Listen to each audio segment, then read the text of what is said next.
The autumn sun hung low in the sky, painting the streets of Seattle, Washington, in warm, golden hues. Emma guided her SUV onto a quiet neighborhood street, her heart fluttering with a mix of excitement and nervousness.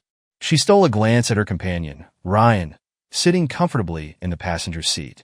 His casual smile and laid-back demeanor had always been her anchor, calming her restless thoughts.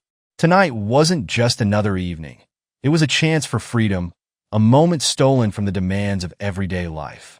As Emma pulled into the driveway of her home, she turned to Ryan with a mischievous grin. "Tom took the kids to his mom's this morning," she said. "They'll be gone for the whole weekend. We have the house all to ourselves." Ryan chuckled, leaning a bit closer. Finally, he said, his voice low, "It feels like we've been waiting forever for a night like this." Emma hesitated briefly, her fingers lingering on the door handle as they stepped inside. The house was unusually quiet, with a faint scent of vanilla candles lingering in the air. She called out, her voice echoing faintly through the hall. "Kids! Tom!" Silence. A satisfied smile crossed her lips. She turned back to Ryan and spread her arms. "See? Just as it should be. Empty."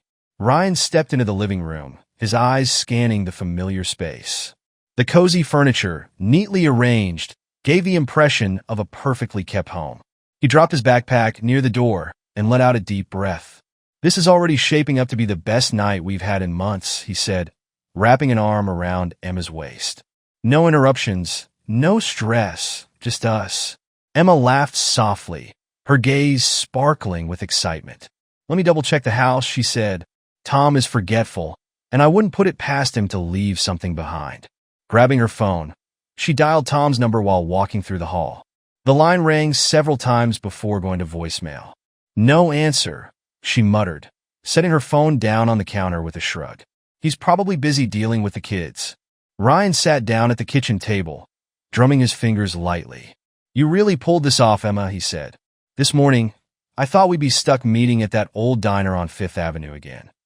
Emma opened her mouth to respond, but something in the living room caught her eye. A blanket was draped unevenly over the back of the sofa, an unusual sight in an otherwise tidy home. Her brow furrowed, and she moved closer to inspect it. "That's odd," she murmured. "What is it?" Ryan asked, his tone shifting to concern. Emma picked up the blanket, her fingers brushing against its fabric. "Tom is so particular about tidying up before he leaves. Why would it?" Before she could finish, the blanket moved. Emma froze as a sharp gasp escaped her lips. Tom, her husband, sat up, his eyes filled with quiet fury. "Surprise," Tom said, his voice cutting through the stillness. Emma stumbled back, her hand flying to her mouth. "Tom," she stammered, her voice a mix of shock and panic. What are you doing here? You said you were taking the kids to your mom's." Tom, still seated, leaned forward, his intense gaze never leaving her. "Change of plans," he said coolly, standing up with deliberate slowness. His presence seemed to fill the room. "But I guess I'm not the only one with surprises tonight." Emma's pulse raced. She forced herself to stay calm, smoothing her dress with trembling hands.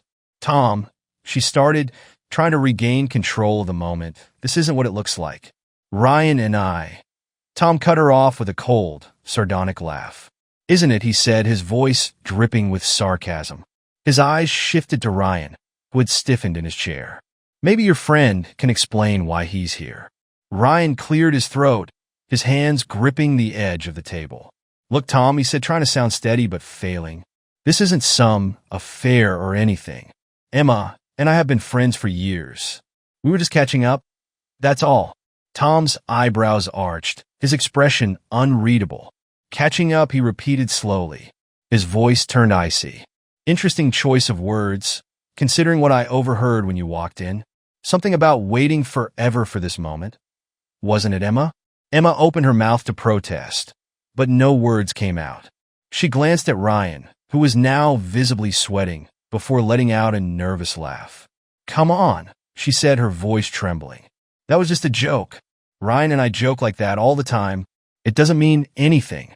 Tom's expression darkened, his jaw tightening. "Jokes," he said flatly. You're both such pathetic liars. Emma felt the air grow heavy, the tension suffocating. Tom, she pleaded, stepping closer to him, please, let's just talk about this. You're upset, but upset. Tom's voice rose slightly, cutting her off again. He turned abruptly, crossing the room to the mantel. From a small cabinet, he retrieved a wooden box, its polished surface gleaming faintly in the dim light. Emma's stomach churned as she recognized it. It was where they kept their wedding rings. Tom, she said, her voice shaking. What are you doing? He didn't answer. Instead, he set the box on the coffee table and reached into his back pocket, pulling out a pair of pliers. The metallic gleam caught the light, and Emma gasped. Tom, stop, she cried, stepping toward him. His glare froze her mid-step. I said don't, he growled. Ryan shifted uncomfortably in his seat, raising a hand in a feeble attempt to calm the situation. Hey man, he started, his voice quivering. Let's just... Shut up, Tom snapped, his focus never leaving the rings. He picked up Emma's band, holding it between the jaws of the pliers. With one swift motion, he twisted the metal, bending it out of shape with a sharp snap. Emma cried out, tears spilling down her cheeks. Tom, please, she begged. That's our what? He interrupted, his voice dripping with disdain. Our bond, our vows. Don't insult me, Emma. You broke those the second you brought him into our home. Without hesitation, Tom grabbed his own ring and repeated the process. The sound of metal twisting echoed in the room before he dropped both mangled bands into the trash can beside him. The gesture felt final, like a judge slamming a gavel. Emma's knees wobbled as she stared at the remnants of their marriage. Why are you doing this? She whispered, her voice barely audible. Tom leaned forward, his voice low and steady. Because you already destroyed it, he said. I'm just finishing the job.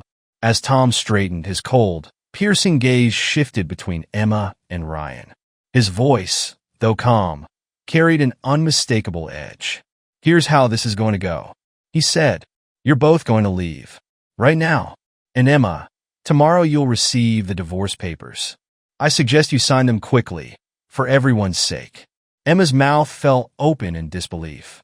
You can't just kick me out of my house, she screamed, her voice rising in defiance. I have just as much right to be here as you do. Ryan rose cautiously from his chair, his hands raised in a placating gesture. Tom, let's not escalate this, he said. We're all adults here. Maybe we can talk this out. Tom's laugh was bitter and sharp. Talk it out. You bring a man into my home, into my bedroom, and now you think we're going to have a nice, civil discussion. You got some nerve. Emma stepped forward, her anger igniting. Fine, she yelled. If you're so determined to see me as the villain, then go ahead. But don't think for a second you're going to scare me into leaving. Tom's eyes narrowed, his demeanor eerily calm as he walked toward the closet. He opened it slowly, pulling out a baseball bat. The faint scrape of wood against the frame sent chills through the room. Ryan's face drained of color as Tom gripped the bat firmly in his hands. Emma, let's go, Ryan said urgently, tugging at her arm. This isn't worth it. Emma, however, stood her ground, her anger bubbling over. You think you can intimidate me with a bat? She shot back, her voice sharp and defiant. You've always been about control, Tom. Always trying to scare people into doing what you want. But not this time. Not me. Tom tilted his head slightly, his expression calm but chilling. This isn't about control, he said, his voice steady. This is about boundaries. And you've crossed every single one of them. Now, I'm asking you for the last time, leave my house. Emma hesitated. The reality of the situation was starting to sink in, but her pride refused to let her back down. You don't own me, she said, her voice trembling but still defiant. Tom's gaze hardened. He took a step forward, the bat tapping lightly against the floor with each step. You're right, he said, his voice eerily calm. I don't own you, but I do own this house. And if you don't walk out that door in the next seconds, I'll make sure you regret it. Emma, please, he whispered. Let's just go. This isn't worth it. Reluctantly, Emma allowed herself to be let out, but not without firing one last glare over her shoulder. You'll pay for this, Tom, she spat. In court, you'll see. I'm not going down without a fight. Tom didn't respond. He simply stood there, watching them leave, the bat still in his hand. As the door slammed shut behind them, the sound reverberated through the house, final and resolute. Emma and Ryan drove in silence, the tension in the car so thick it was almost suffocating. Eventually, they pulled into the parking lot of a dimly lit bar on the edge of downtown Seattle. The neon sign flickered erratically, casting a garish glow across the windshield. Inside, the atmosphere was heavy and subdued, a stark contrast to the storm raging inside Emma's mind. She ordered a double whiskey and sat at the bar, her grip on the glass tightening as she replayed the evening's events in her head. "I can't believe him," she said finally, breaking the silence. "Who does he think he is? Threatening me like that in my own home." Ryan sat beside her, nursing a beer he hadn't touched. "Emma," he said cautiously, "maybe we should just take a step back. Tonight got way out of hand. Tom's angry. He's hurt. Maybe we should take his side." Emma interrupted, her voice rising. She slammed her glass down on the counter, drawing a few stares from nearby patrons. "Is that what you're saying, Ryan? After everything he just did, you're going to defend him?" "I'm not defending him," Ryan said, his tone careful. "I'm just saying we need to be smart about this. Tom's serious about the divorce. If this goes to court, you need to be prepared." Emma's anger faltered for a moment, replaced by uncertainty. "You really think he'll go through with it?" Ryan nodded. "Yeah, I do. And if he does, you need to be ready to fight back." Emma leaned back in her chair, swirling the whiskey in her glass. Her mind raced as she considered Ryan's words. "Fight back," she murmured, almost to herself. Ryan leaned in slightly, his voice dropping to a more conspiratorial tone. "You deserve better than this, Emma," he said. "You've given so much to that man. And for what? To be humiliated like this? If Tom wants a battle, give him one. Take what's yours, the house, the assets, the kids. Don't let him control the narrative." Emma set her glass down, her gaze sharpening. "You think I can win custody?" she asked, a glimmer of hope in her voice. "Of course," Ryan said confidently. "Tom's temper will work against him in court. Tonight proved that. You're the stable parent. Any judge would see that." Emma's lips curled into a small, determined smile. "You're right," she said. "I won't let him take everything from me. I'll make him pay." As Emma and Ryan left the bar later that night, they were startled by the sound of a car horn. A dark sedan pulled up beside them, its windows tinted. The driver's side window rolled down slowly, revealing an older man in a sharp suit. "Emma Marshall," the man said, his voice calm but firm. Emma frowned, instinctively stepping closer to Ryan. "Who's asking?" she replied. The man reached into his jacket and pulled out a small leather wallet, flipping it open to reveal a badge. "Detective James Carter," he said. "I need to ask you a few questions about Tom Marshall." Emma's blood ran cold. "What's this about?" she demanded, her voice edged with panic. The detective's expression was unreadable. "There's been a report filed," he said. "Your husband claims you've been withdrawing large sums of money from your joint accounts without his knowledge. He's also made allegations about potential fraud." Emma's heart pounded in her chest. She shot a glance at Ryan, whose face had gone pale. "That's ridiculous," she said quickly. "Tom's just trying to get back at me. He'll say anything to make me look bad." "Maybe," the detective said, his tone measured. "But I suggest you come down to the station tomorrow morning. We'll need to get your side of the story." As the car pulled away, Emma stood frozen in place, her mind reeling. This wasn't just about the divorce anymore. Tom was playing a far more dangerous game than she had anticipated. Emma barely slept that night. The weight of the detective's words pressed heavily on her chest, and by morning, she felt like a storm was brewing on the horizon. As she entered the police station, the sterile fluorescent lights and distant hum of printers did little to calm her nerves. Detective Carter greeted her in the lobby, his expression professional but unreadable. "Mrs. Marshall, thank you for coming in," he said, gesturing for her to follow him. Emma forced a polite smile, gripping her purse tightly as she followed him to a small, windowless room. Sitting across from her at a steel table. "You're not under arrest. This is just a conversation. But your husband has made some serious allegations, and we need to address them." Emma folded her arms, leaning back in her chair. "What exactly has Tom accused me of?" Carter opened a folder, pulling out a series of documents. He claims you withdrew over $1 from your joint accounts in the past 6 months without his consent, he said, sliding the papers toward her. He also provided these as evidence. Emma's eyes widened as she scanned the documents. She recognized the withdrawals. They were transfers she'd made to help Ryan with his mounting debts. Her pulse quickened, but she forced herself to remain composed. I didn't need his consent. Carter raised an eyebrow. That may be true, but the timing raises questions, especially given the personal relationship between you and Mr. Ryan Bennett. Emma's stomach dropped. Ryan has nothing to do with this, she said quickly. Tom is just trying to make me look bad because of the divorce. Carter leaned back in his chair, studying her. That may be the case, he said. But if we dig deeper and find anything suspicious, this could escalate. I suggest you tread carefully. Emma left the station feeling shaken but determined.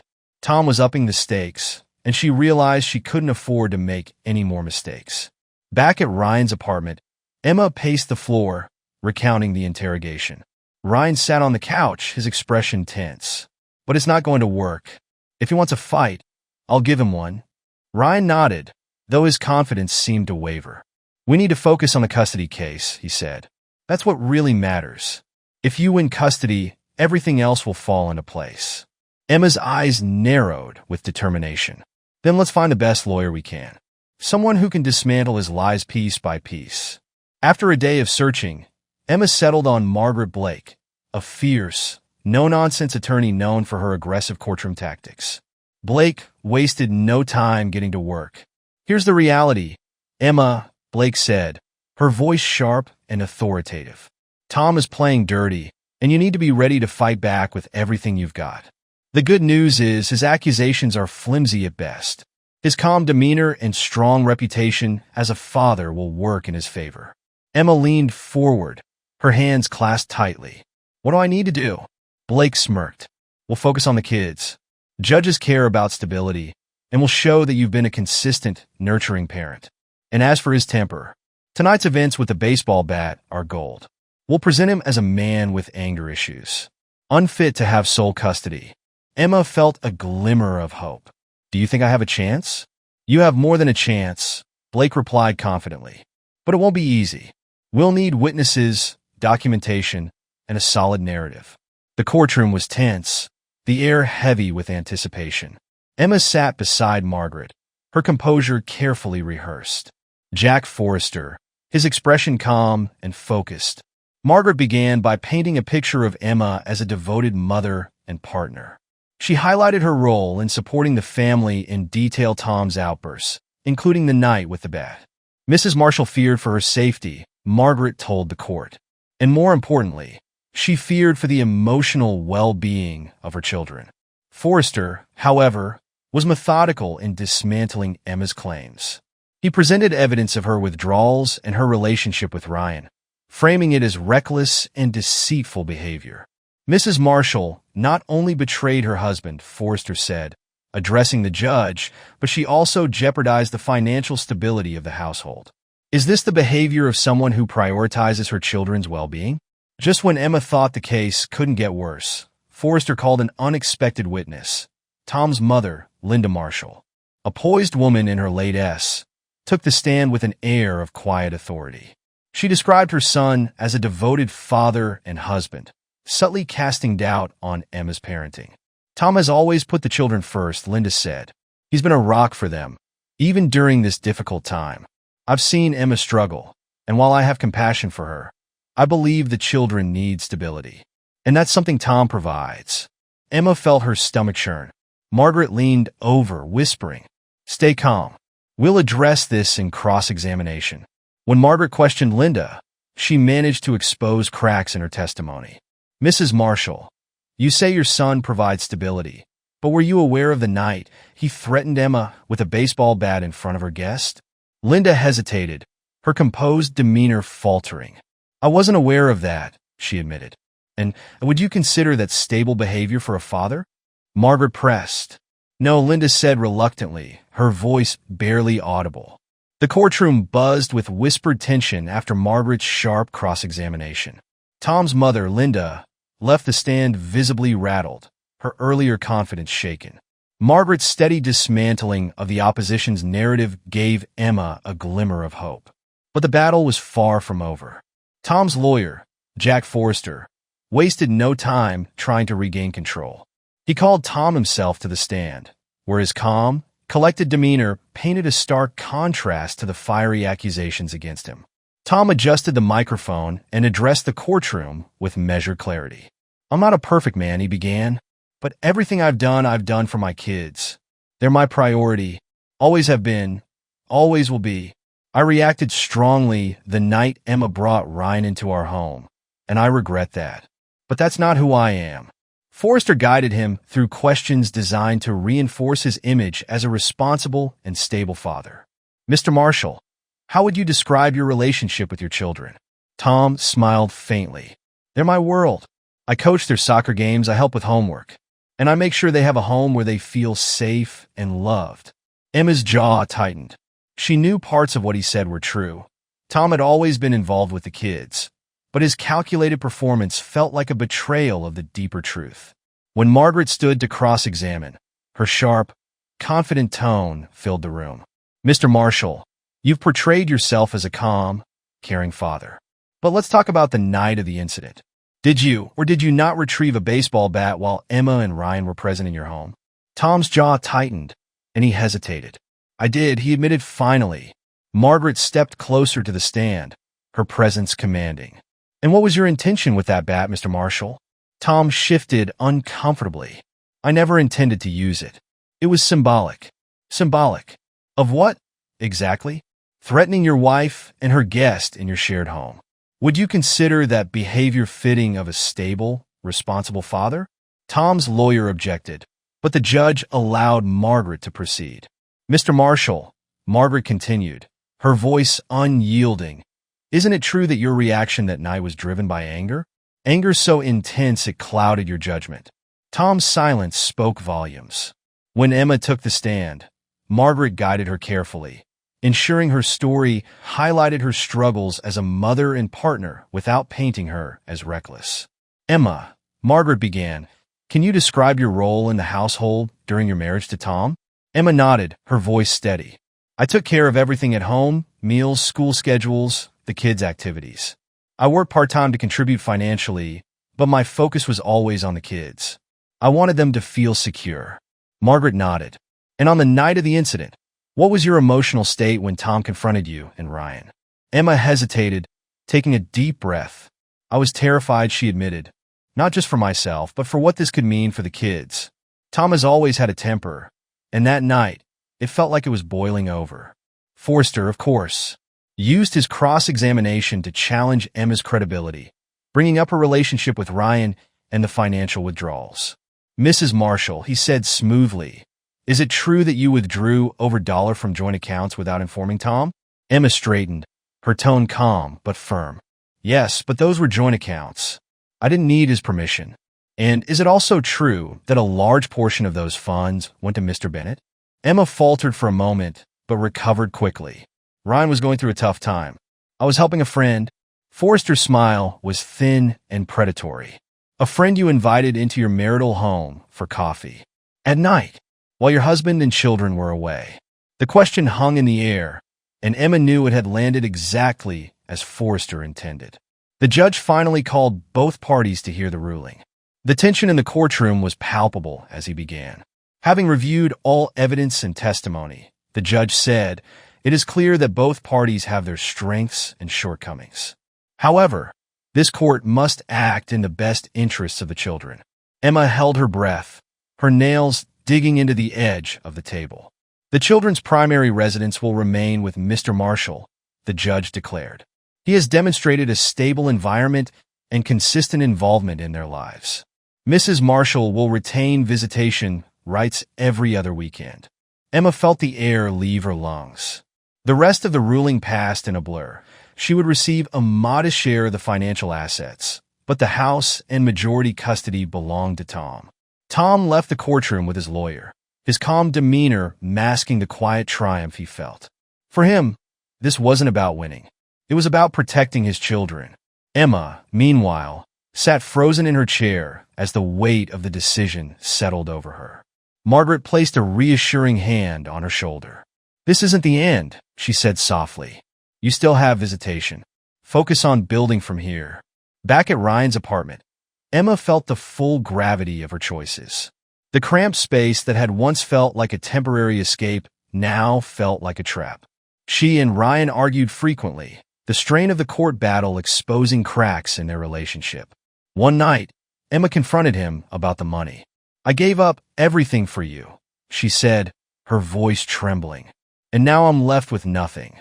Ryan sighed, avoiding her gaze. "I never asked you to give up everything," he said. "Maybe it's time you stop blaming everyone else and take responsibility." And that night, Emma packed her things and left. Emma rented a modest apartment in a quieter part of Seattle, determined to rebuild her life. She worked long hours and spent her weekends with her children, cherishing every moment. One Sunday, as she dropped the kids off at Tom's house, she lingered at the door. Tom opened it, his expression neutral but polite. "Tom," she said quietly, I wanted to say I'm sorry. For everything.